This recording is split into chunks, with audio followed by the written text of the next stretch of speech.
या बातमीपत्राचे प्रायोजक आहेत pro rich look skin and hair studio. नमस्कार, पोलीस माझा न्यूजच्या बातमीपत्रात आपलं मनापासून स्वागत। पाहूयात काही विशेष घडामोडी।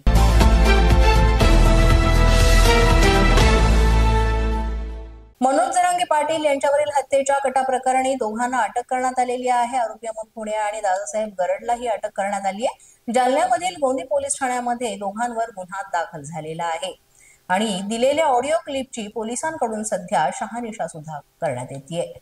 मनोज जरांगे पाटील यांनी पत्रकार परिषद घेत याबद्दल खूप मोठे आरोप केले होते, दावे केले होते आणि जरांगेंवरील हत्येच्या कटाप्रकरणी या दोघांना अटक सुद्धा झालेली आहे।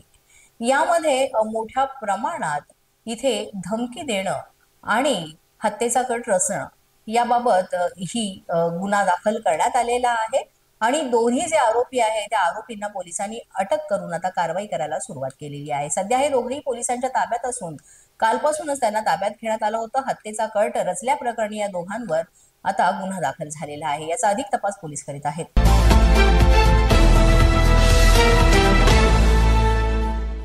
2 लाख रुपयांच्या खंडणीसाठी मुलाचं अपहरण करून जळगाव जिल्ह्यातील चोपडा इथं गेल्याच्या प्रकरणी विमानतळ पोलिसांनी आरोपींना अटक केली। जळगाव जिल्ह्यातून आरोपींना पकडल्यानंतर विमानतळ हद्दीत त्यांची धिंड सुद्धा काढण्यात आली। वाहनामध्ये बिघाड झाल्यानं आरोपींना रस्ता मार्गाने पोलीस ठाण्यामध्ये नेण्यात आल्याचं पोलिसांनी स्पष्ट केलं होतं। मात्र अशा पद्धतीनं रस्त्यातनं धिंड काढून या आरोपींना नेल्यामुळे सामान्य नागरिकांनी सुद्धा याबाबत समाधान व्यक्त केलं आणि या गोष्टीचं समर्थन केलं।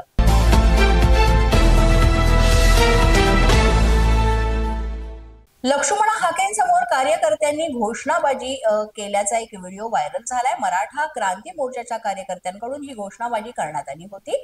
एक मराठा लाख मराठाच्या ज्या घोषणा आहेत त्या घोषणा इथे मराठा कार्यकर्त्यांकडनं करण्यात आल्या होत्या। ओबीसी नेते लक्ष्मण हाके यांची पंढरपूरमध्ये पत्रकार परिषद होती आणि पत्रकार परिषदेच्या ठिकाणी मराठा क्रांती मोर्चाच्या कार्यकर्त्यांनी ही घोषणाबाजी केली।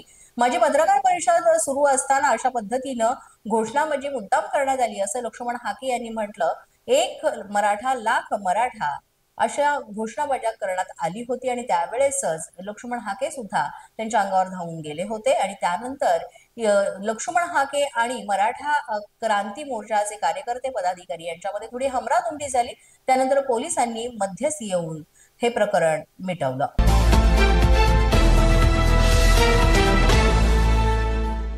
पोलीस माझा न्यूजच्या बातमीपत्रात वेळ झाला का छोट्याशा विश्रांतीची। पाहत रहा पोलीस माझा न्यूज। या बातमीपत्राचे प्रायोजक आहेत pro rich look skin and hair studio.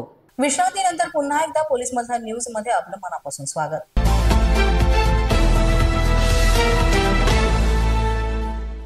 शहरातील नवीन आरटीओ कार्यालय परिसरातील समर्थ ज्वेलर्स लुटण्याचा प्रयत्न करणारी 6 जणांची टोळी पोलिसांच्या जाळ्यात अडकलेली आहे। या प्रकरणी 6 जणांना अटक करण्यात आली असून आरोपींकडून गुन्ह्यात वापरलेला कोयता, दुचाकी, मोबाईल सुद्धा जप्त करण्यात आलेले आहे।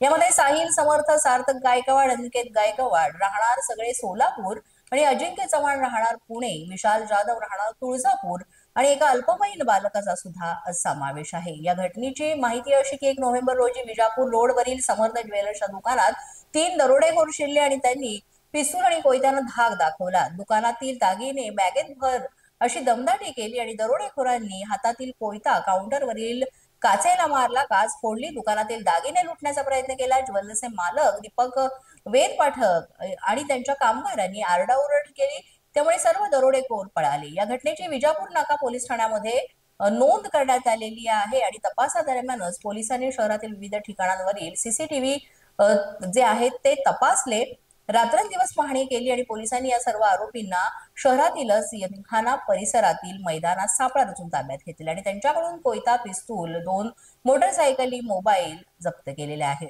गुन्हे डिटेक्ट होऊन त्यात आतापर्यंत 5 आरोपी ताब्यात घेतलेले आहेत। यात स्थानिक इकडं सोलापूरच्या साहिल दशरथ गायकवाड राहणार लिमाईवाडी, समर्थ समीर गायकवाड सुशील मराठी शाळाजवळ, सार्थक दशरथ गायकवाड अगेन विठ्ठल मंदिरजवळ 2 नंबर झोपडपट्टी, अजिंक्य चव्हाण राहणार माळवाडी पुणे, विशाल जाधव राहणार तुळजापूर धाराशिव।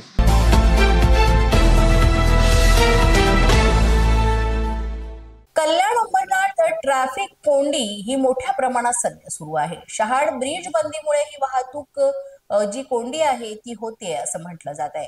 ही वाहतूक वाहिनी पूर्णपणे त्यामुळे प्रभावित झालेली आहे आणि आरटीओचे धोरणात्मक उपाय सध्या सुरू असलेलं सुद्धा पाहायला मिळत आहे. शहाड ब्रिज बंद होऊन कल्याण ते उल्हासनगर मार्गावर ही वाहतूक कोंडी झालेली आहे आणि कल्याणमध्ये सर्वाधिक वाहनांची गर्दी त्यामुळे दिसून येते. आरटीओनं वाहतूक नियंत्रित करण्यासाठी धोरणात्मक उपाययोजना राबवायला सुरुवात केलेली आहे, मात्र त्याचाही काही फायदा होताना दिसत नाहीये, कारण मोठ्या प्रमाणात वाहतूक कोंडीचे चित्र सध्या कल्याणकरांना सोसावं लागतंय. शहाड ब्रिज बंद केल्यामुळे कल्याण, अंबरनाथ आणि उल्हासनगर यांच्यातील वाहतूक ही पूर्णपणे ठप्प होतीये. पोलीस माझा न्यूजच्या बातमीपत्रात आज इतकंच. तुम्हाला आमचं बातमीपत्र कसं वाटतंय याबाबत अवश्य अभिप्राय कळवा. यासाठी पोलीस माझा न्यूजचं युट्यूब चॅनल सबस्क्राईब करा, तसंच आमचं फेसबुक, इंस्टाग्राम आणि ट्विटर अकाउंट फॉलो करा. अधिक माहितीसाठी आमच्या www.policemazhanews.com या वेबसाईटला भेट द्या. आमचे अधिकृत प्रतिनिधी व्हायचं असेल तर स्क्रीनवर दिलेल्या क्रमांकांवर आजच संपर्क साधा. आजच्या बातमीपत्रात इतकंच. पुन्हा भेटूया पुढील बातमीपत्रात. तोपर्यंत पाहत रहा पोलीस माझा न्यूज.